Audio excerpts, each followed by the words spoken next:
vous, c'est avec honneur, enthousiasme et humilité, parce que Dieu est présent dans ce lieu, et vous êtes présent dans ce lieu, que je souhaite sans plus tarder vous partager un texte de la Bible. Je vous invite à lire dans Romains, chapitre 8, verset 34. J'intitule cette pensée « Christ ». Christ. Romains chapitre 8, verset 34.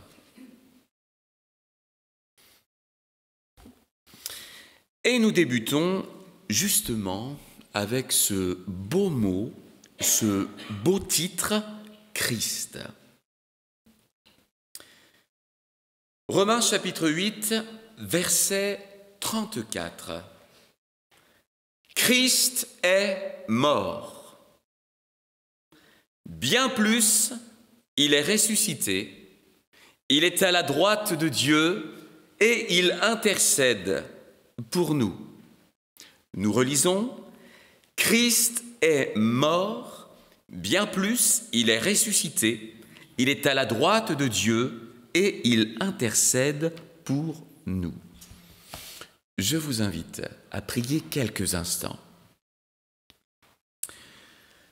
Notre Père Céleste, nous voulons découvrir ou nous rappeler pourquoi ton Fils Jésus est mort et pourquoi ton Fils Jésus est ressuscité. Nous te prions maintenant pour que ta parole puisse nous apporter toutes les réponses utiles pour le salut de notre esprit, le salut de notre âme, le salut de notre corps, et nous te prions dans le nom de Jésus. Nous avons tant et tant besoin de toi. Merci, Seigneur, pour ta présence et pour ta parole. Au nom de Jésus, Amen. Amen. Christ, premièrement, est mort.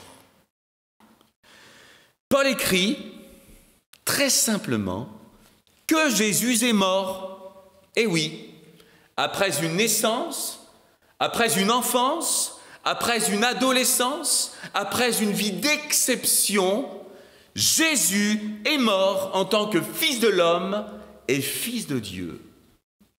Paul écrit que Christ est mort. Après le soufflet, c'est-à-dire la gifle, après l'accusation, après les coups de fouet, après la couronne d'épines, après la crucifixion, après le vinaigre, les insultes, le Seigneur, Jésus-Christ, est mort sur une croix. Christ est mort devant Dieu. Christ est mort devant le diable, devant les démons. Christ est mort devant les anges. Christ est mort devant les hommes et à cause des hommes, Christ est mort devant les hommes et à cause des hommes, Jésus a rendu son dernier soupir sur une croix. Cette mort est exceptionnelle. C'est une mort exceptionnelle. Et cette mort exceptionnelle avait une raison exceptionnelle. Et cette raison est spirituelle. Selon l'Organisation mondiale de la santé, à l'échelle mondiale, des millions de personnes sont nées en 2023. Et des millions de personnes sont décédées en 2023, avec pour principale cause de décès les maladies cardiovasculaires, les maladies respiratoires, les affections néonatales, les maladies non transmissibles comme les cancers, comme les diabètes, à cause également de la Covid-19 qui sévit toujours, à cause de suicides, à cause de meurtres. Tout cela pour dire que certains disparaissent pour cause de maladie, pour cause d'accidents, de suicides, de vieillesse ou encore de meurtre, mais Christ, lui, est très précisément mort à cause du péché de l'humanité. Il existe donc différentes causes pour mourir. Voici la raison pour laquelle Jésus-Christ est mort sur cette croix. Christ est mort à cause des transgressions de tous les hommes, à cause de mes transgressions, à cause de tes transgressions vis-à-vis de la loi de Dieu. Le texte de la Bible est très clair et nous avertit, nous enseigne et nous montre la voie. Quiconque ne respecte pas les commandements du Seigneur pêche et est donc pécheur. Et l'apôtre Jean écrit dans 1 Jean chapitre 3 verset 4, « Quiconque pêche transgresse la loi, et le péché est la transgression de la loi. » Et il est vrai que la nature humaine n'a aucune difficulté à faire exactement le contraire de ce que Dieu veut. Tous les êtres humains, depuis Adam et Ève, se retrouvent dans une situation terrible, désespérée. Le péché les sépare de Dieu. Le péché te sépare de Dieu. Et plus qu'une simple information, c'est une réalité qu'il faut connaître, accepter pour réagir. Il est écrit dans Romains chapitre 3 verset 23, Paul écrit « Car tous ont péché et sont privés de la gloire de Dieu ». Ajoutons également Romains chapitre 3 versets 10 à 12. « Il n'y a point de juste, pas même un seul, nul n'est intelligent, nul ne cherche Dieu, tous sont égarés, tous sont pervertis, il n'en est aucun qui fasse le bien, pas même un seul. » Le péché emmène l'être humain vers les peines éternelles. Et le péché t'emmène vers les peines éternelles. Et pour un prédicateur, il n'y a aucune honte à partager la vérité. Et cette vérité, je la partage au nom du Seigneur, pour ton éternité. Afin que peut-être, après moult rappels, aujourd'hui ce rappel supplémentaire te permette enfin de comprendre quelles sont les deux éternités, celle loin de Dieu et celle près de Dieu. Le péché, c'est là tout le problème entre les hommes et Dieu, entre l'homme et l'homme, mais heureusement, il existe une solution. Permettez-moi, avant de vous partager cette solution, de vous lire ce texte d'1 Corinthiens chapitre 6, versets 9 à 10. « Vous savez sûrement que ceux qui font le mal n'auront pas de place dans le royaume de Dieu. Ne vous y trompez pas. Les gens immoraux, adorateurs d'idoles, adultères, pédérastes, voleurs, envieux, ivrognes, calomniateurs ou malhonnêtes n'auront pas de place dans le royaume de Dieu. » Il est même écrit dans Romains chapitre 6, verset 23, « Le salaire du péché, c'est la mort. » Et c'est une loi, une condamnation, une règle pour tous les êtres humains. Alors heureusement qu'il existe une solution. Et cette solution se trouve dans la mort du Seigneur Jésus-Christ. Christ est mort. C'est ce que Paul écrit. Christ est mort. Jésus est mort pour porter ton péché. Lui qui n'a jamais péché, lui qui est sans péché, il a pris sur la croix le péché du monde et tout ce qui va avec. Il a pris sur la croix le châtiment établi par Dieu sur le monde. la condamnation établie par Dieu sur le monde, et même les conséquences du péché qui est la mort, le péché des autres l'a amené à la mort. Paul écrit dans Romains chapitre 3, verset 25, « Dieu l'a offert comme un sacrifice, afin que par sa mort, le Christ obtienne le pardon des péchés en faveur de ceux qui croient en lui. » Et Pierre écrit dans 1 Pierre chapitre 3, verset 18, « En effet, le Christ lui-même a souffert, une fois pour toutes, pour les péchés des humains. Innocent, il est mort pour des coupables, afin de vous amener à Dieu. Il a été mis à mort dans son corps humain. Il a été mis à mort dans son corps humain. » Si tu te présentes devant Dieu sans Jésus, du temps de ton vivant ou dans ta mort, alors ton péché te condamne à la mort spirituelle et à la mort éternelle.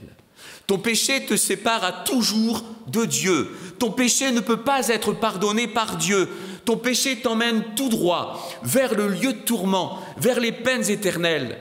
Mais si tu te présentes devant Dieu avec Jésus-Christ dans ton cœur, parce que tu crois en lui, parce que tu l'as accueilli dans ton cœur, parce que tu l'acceptes comme Seigneur et Sauveur, si tu te présentes devant Dieu, ton Créateur, le Roi du ciel,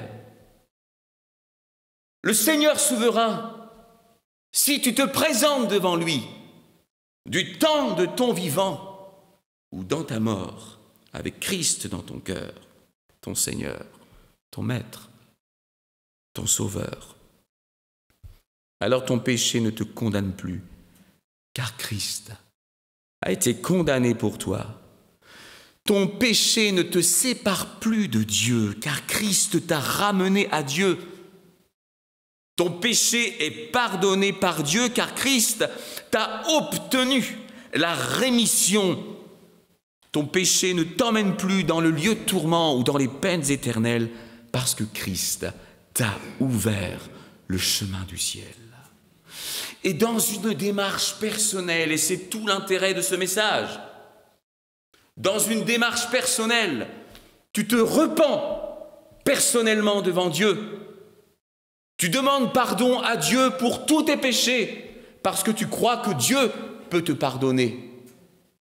Tu acceptes le Seigneur Jésus-Christ dans ton cœur, comme celui qui est mort sur la croix, comme celui que Dieu a donné, pour que tu obtiennes le pardon de tes fautes. Si tu crois au Seigneur Jésus-Christ, si tu crois qu'il est mort et qu'il est ressuscité, si tu crois qu'il est mort à la croix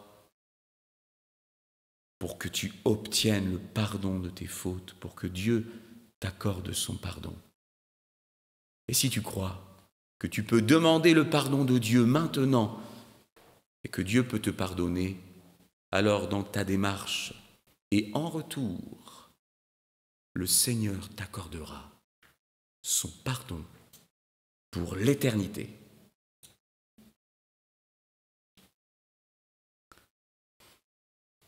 Et tu pourras dire, comme beaucoup de chrétiens sur la terre, et comme beaucoup d'hommes et de femmes par-delà les siècles, heureusement que Jésus a pris mon péché sur la croix.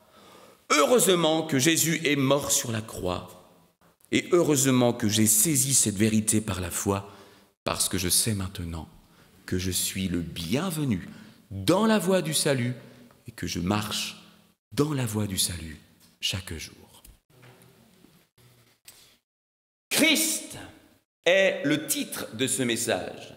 Christ est premièrement mort. Et le texte ajoute, Christ est mort, bien plus, il est ressuscité. Que jamais la résurrection du Seigneur Jésus-Christ ne soit absente de ta foi, de ta connaissance et de ton cœur. Car très souvent, il est fait mention de la mort de Jésus. Très souvent. Mais il ne faut pas oublier en route la résurrection du Christ. Jésus est vivant. Et Paul déclare, Christ est mort. Bien plus, il est ressuscité, il est à la droite de Dieu et il intercède pour nous. Paul déclare que Jésus est ressuscité. Eh oui. Après la mort sur la croix, après 3 jours dans le tombeau, Christ a vaincu la mort. Il est passé de la mort à la vie. Il est revenu du séjour des morts. Il s'est relevé de la mort par la puissance et par la volonté de Dieu son Père.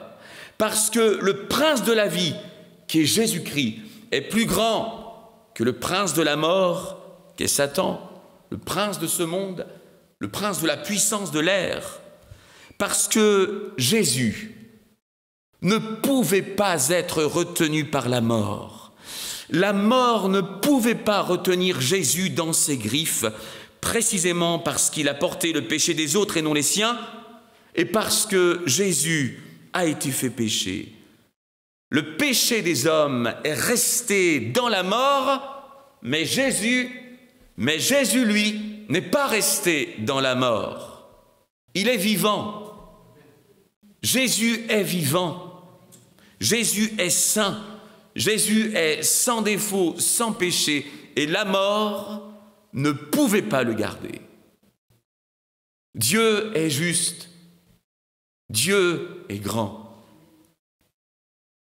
Et il a relevé son Fils de la mort. Cette résurrection avait une raison exceptionnelle, et cette raison est spirituelle. L'OMS ne fournit pas de chiffres concernant la résurrection. Toutefois, voici ce qu'il était possible de lire dans la presse il y a de cela quelques années. Il est environ 18 heures quand les pompiers sont appelés pour une intervention sur un arrêt cardiaque. Une fois sur les lieux, ils ne peuvent que constater que la victime, une mère de famille souffrant d'anorexie, ne respire plus. À 18h10, elle est déclarée morte par un médecin du SAMU. La police prend le relais et entame les constatations d'usage. Sauf que, plus tard, le cadavre sous le drap prend sa respiration. Pour s'en assurer, le gardien de la paix prend le pouls au niveau de la jugulaire et constate une activité et le cœur de la mère de famille reprend son rythme de croisière. Officiellement morte, puis officiellement vivante, elle est transportée en réanimation à l'hôpital sous la surveillance des chirurgiens médusés. Certains ressuscitent pour des causes inconnues. Mais Christ, d'après l'Écriture sainte, d'après la Bible, est très précisément ressuscité pour être déclaré Fils de Dieu. Il est ressuscité pour donner cette foi vivante aux hommes. Lui qui est vivant donne une foi vivante aux êtres humains. Christ est aussi très précisément ressuscité pour l'espérance, pour donner l'espérance vivante aux êtres humains. Il est ressuscité pour la justification, pour que Dieu puisse considérer les êtres humains comme justes, par la foi de celui qui est vivant, par la foi en celui qui est vivant, le Seigneur Jésus-Christ. Christ est aussi ressuscité pour le salut, pour offrir un salut vivant aux êtres humains que nous sommes. Il est aussi ressuscité pour intercéder. Il est ressuscité pour la régénération, pour transformer, pour donner une vie nouvelle. une autre nature, un autre chemin pour changer les hommes et les femmes, pour leur donner la vie près de Dieu, la vie en Dieu, dans leur être le plus profond. Christ est ressuscité pour intercéder en faveur de tous ceux qui sont accusés, en faveur de tous ceux qui sont appelés au salut. Christ est ressuscité pour offrir la résurrection aussi aux hommes.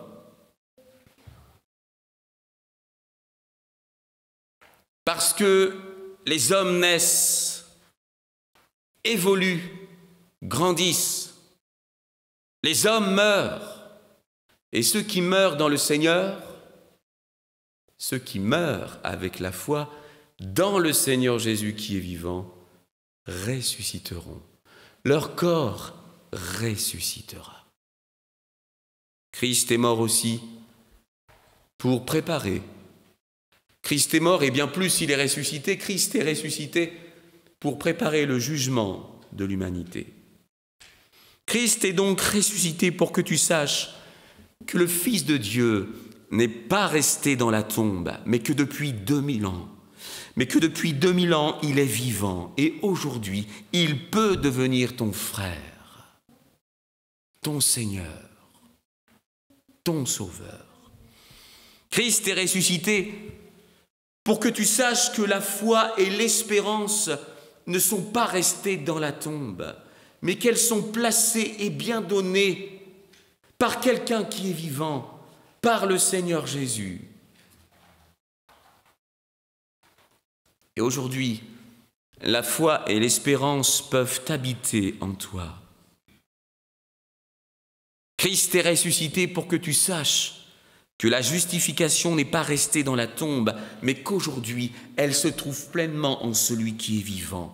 Et aujourd'hui, le Seigneur peut te rendre juste et acceptable devant Dieu si tu te repens et si tu te convertis personnellement, pas par complaisance, mais par volonté personnelle. Et j'en appelle encore une fois, alors que ce message se terminera dans quelques instants, j'en appelle encore une fois à ta conversion personnelle, à ta repentance personnelle, à ta foi personnelle, à ta piété personnelle, à ta compréhension personnelle, à ton désir personnel de quitter la mort pour la vie, de croire au Seigneur Jésus-Christ afin que tous tes péchés soient pardonnés et que maintenant tu deviennes un enfant du Seigneur obéissant, un enfant du Seigneur épanoui qui grandit chaque jour par l'apport extraordinaire des Saintes Écritures qui sont pour toi et pour nous tous une véritable nourriture. Christ est ressuscité pour que tu saches maintenant que le salut n'est pas resté dans la tombe, mais qu'aujourd'hui, le salut se trouve en Jésus qui est vivant. Le Seigneur est vivant. Le Seigneur est présent dans ce lieu. Le Seigneur nous écoute. Il nous voit. Il nous appelle par son amour. Crois-tu au Seigneur? Croyez-vous au Seigneur? Nous croyons qu'aujourd'hui, il t'interpelle pour exercer sa clémence vis-à-vis de toi, pour t'apporter le pardon, l'espérance et la résurrection de ton corps après la mort, ou le changement, si Jésus revient maintenant par l'enlèvement. Christ est ressuscité pour que tu saches que la régénération n'est pas restée dans la tombe, mais qu'aujourd'hui elle est en celui qui est vivant. Aujourd'hui, tu peux véritablement entrer dans une nouvelle vie où tu avances tout près du Seigneur, avec Dieu en toi. Christ est mort pour que tu saches que la résurrection n'est pas restée dans la tombe, mais qu'elle se trouve véritablement en celui qui est vivant. Aujourd'hui, tu peux croire toi aussi que ton corps après la mort se relèvera d'entre les morts. Et si les années passent, toi qui vois ton corps vieillir, s'abîmer, se flétrir, dépérir. Sache qu'il y a une espérance après la mort. Nous sommes toujours dans ce corps d'humiliation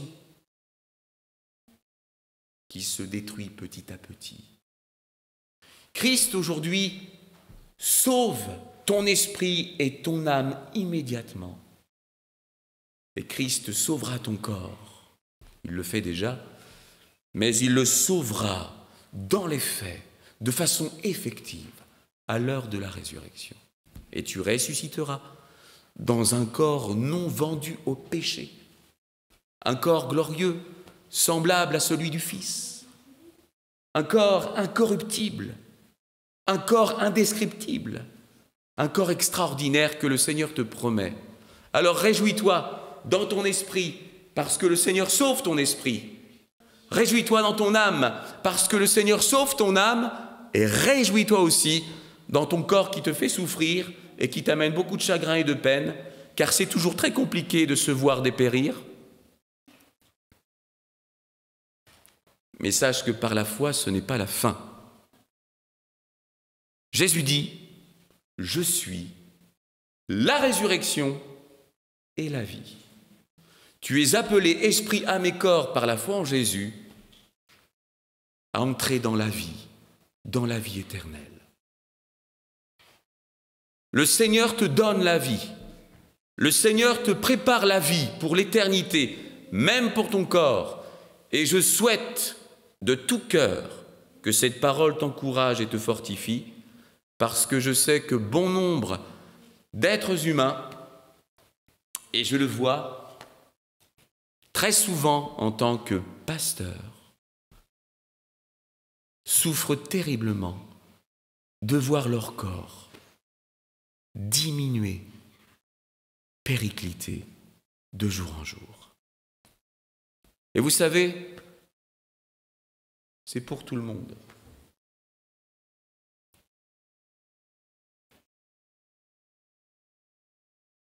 C'est pour tout le monde. Et je t'invite aussi à encourager ceux que tu connais. Je t'invite à amener au Seigneur Jésus-Christ tous ceux que tu connais. Pour leur esprit, pour leur âme, et aussi pour leur corps. Christ est ressuscité. Et souviens-toi de ces deux mots qui en séparent deux autres. Christ est mort. Bien plus,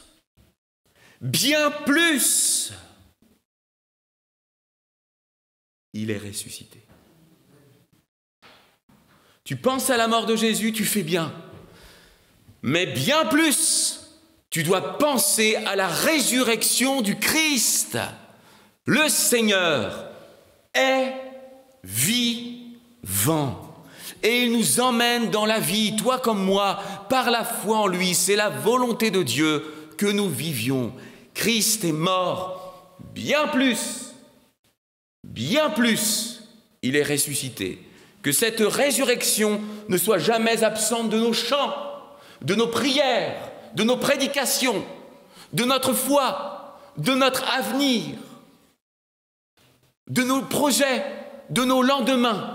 Christ est mort, bien plus, il est ressuscité.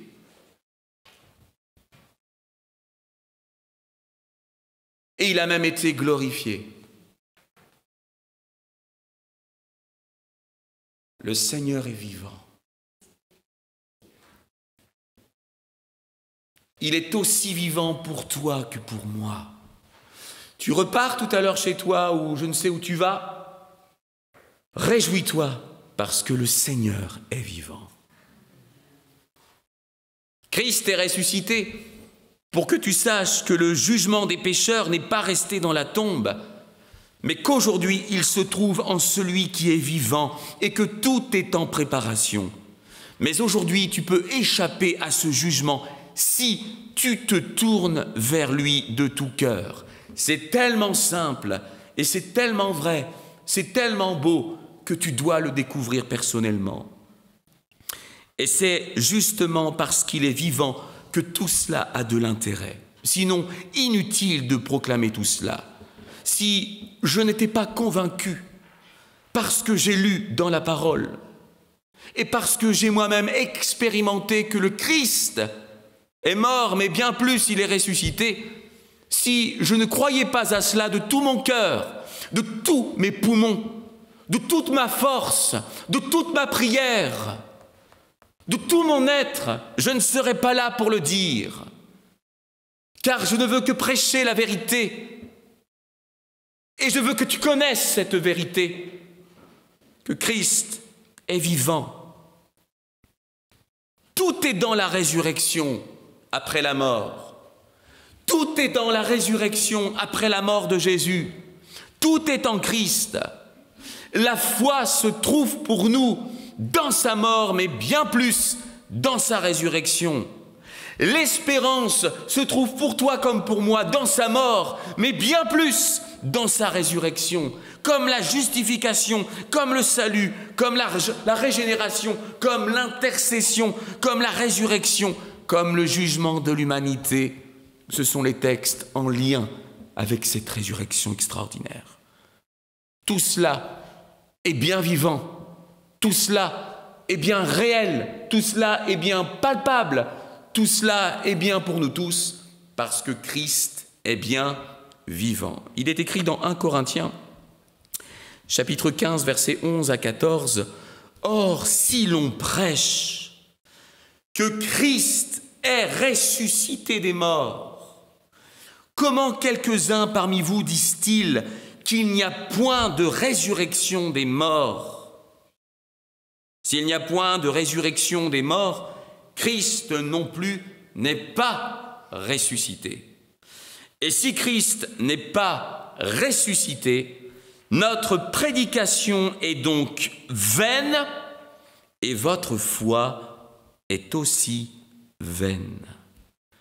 Si Christ n'est pas ressuscité, il n'y a ni foi, ni espérance, ni justification, ni salut, ni régénération, ni intercession, ni résurrection pour nous tous, ni jugement de l'humanité.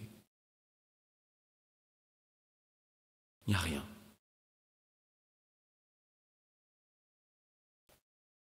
Si tu crois depuis longtemps, ou si tu crois depuis peu, je t'invite à établir ces deux jalons de la vérité au plus profond de toi, sans tarder. Tu dois dire, je crois que Jésus-Christ est mort. Tu dois le confesser, le chanter, le prier, le vivre de toutes tes fibres. Et tu dois ajouter, bien plus, je crois que Jésus-Christ est ressuscité. Et ta foi sera pénétrée de vie, de lumière, de grâce.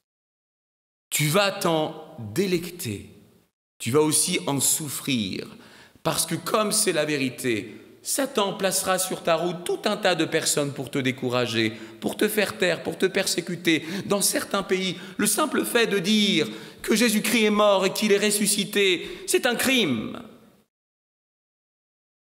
Des membres de ta famille seront animés par la puissance des ténèbres pour te faire douter, pour te faire taire, pour que tu ne continues pas. Parce que Satan ne supporte pas qu'un être humain confesse que Christ est mort. Mais bien plus, il est ressuscité. Satan veut laisser le Christ sur la croix. Il veut laisser la foi des gens avec le Christ sur la croix. Mais c'est une erreur monumentale pour nous les êtres humains de nous laisser berner par ces choses. Car Jésus est là. Il te tend la main. Il est mort pour toi et il te sauve. C'est le mandat, la mission que le Père lui a donné.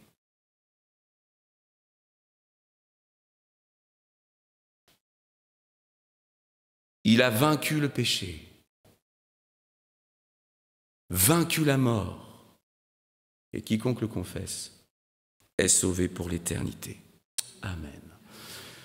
Ce que je retiens, ce que j'applique, Père céleste, par la mort, par la résurrection et par l'intercession de Jésus, je saisis la foi, l'espérance, la justification, le salut, la régénération et le jugement qui me libère des peines éternelles.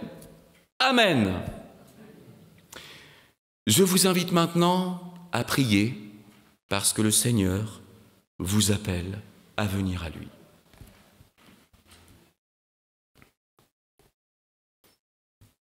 Alléluia.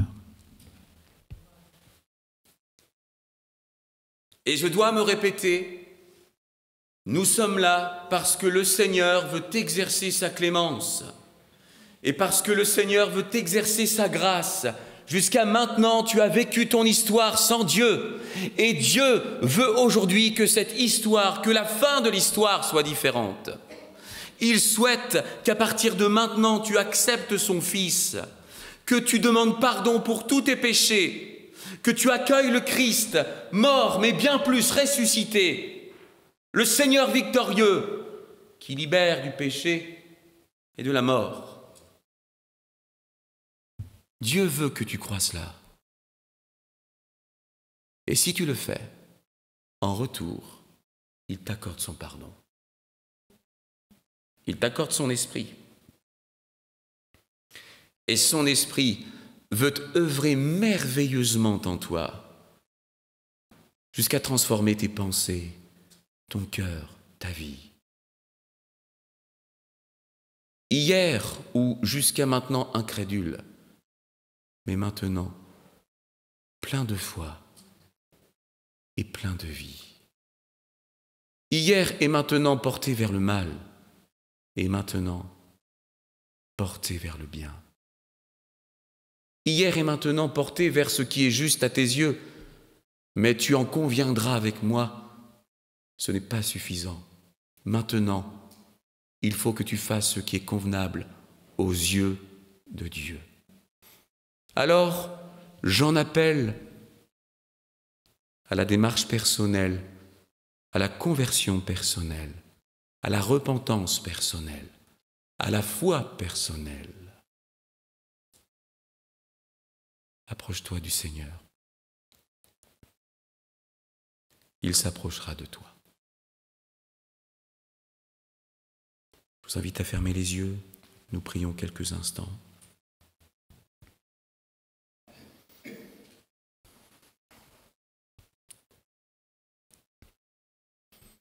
Notre Père Céleste, c'est un véritable privilège, avec honneur, enthousiasme, humilité, de pouvoir partager ces choses tout premièrement devant toi, car tu es présent dans ce lieu et ta compagnie est à respecter, ta présence est à honorer. Et je veux tout premièrement te remercier parce que pour bon nombre d'entre nous, tu as pardonné tous nos péchés. En retour, nous t'aimons, nous t'écoutons, nous croyons, nous persévérons, alors que bien souvent notre foi peut attirer beaucoup de malheur, beaucoup de chagrin. Mais notre foi peut attirer aussi beaucoup de bonheur et beaucoup d'allégresse. Dans les jours compliqués comme dans les jours plus simples, nous pouvons confesser que tu es là, Seigneur. Tu entends les prières dans nos nuits, lorsque nous sommes dans les larmes ou lorsque nous sommes angoissés. Tu entends nos prières chaque jour. Et nous te prions maintenant, Seigneur, pour que ton esprit qui interpelle tout homme et toute femme, tout jeune homme, toute jeune femme, te prions, Seigneur, pour que ton esprit qui est à l'œuvre, te prions, Seigneur, pour qu'il puisse encore une fois frapper au cœur. Et nous prions pour que tous ceux qui sont interpellés puissent se laisser interpeller. Nous voulons, Seigneur, croire que tu pardonnes encore aujourd'hui celui qui s'approche de toi et qui croit en ton Fils, mort, mais bien plus, ressuscité. Nous croyons que tu pardonnes celui qui réclame ton pardon de tout son cœur. Nous croyons, Seigneur, que tu aides celui qui réclame ton soutien dans cette marche si difficile qu'est la marche par la foi.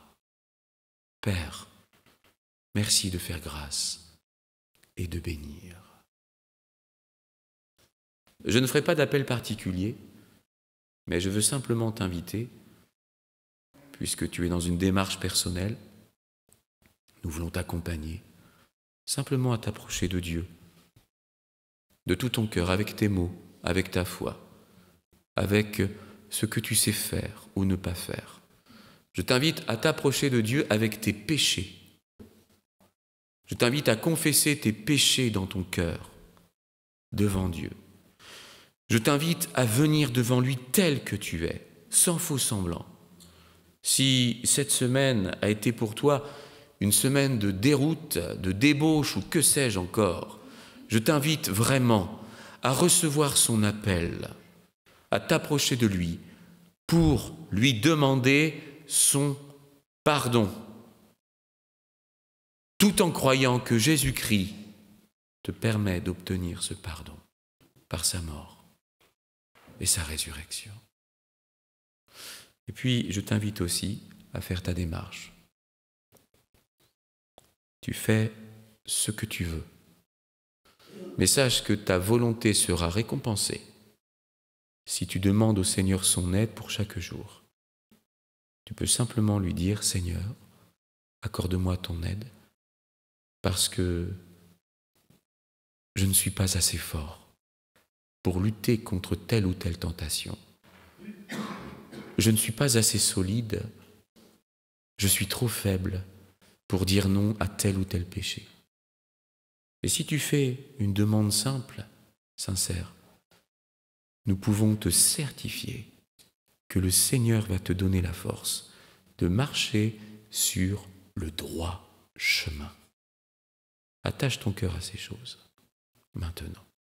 Prenons quelques instants de silence afin que chacun fasse sa démarche. Alléluia.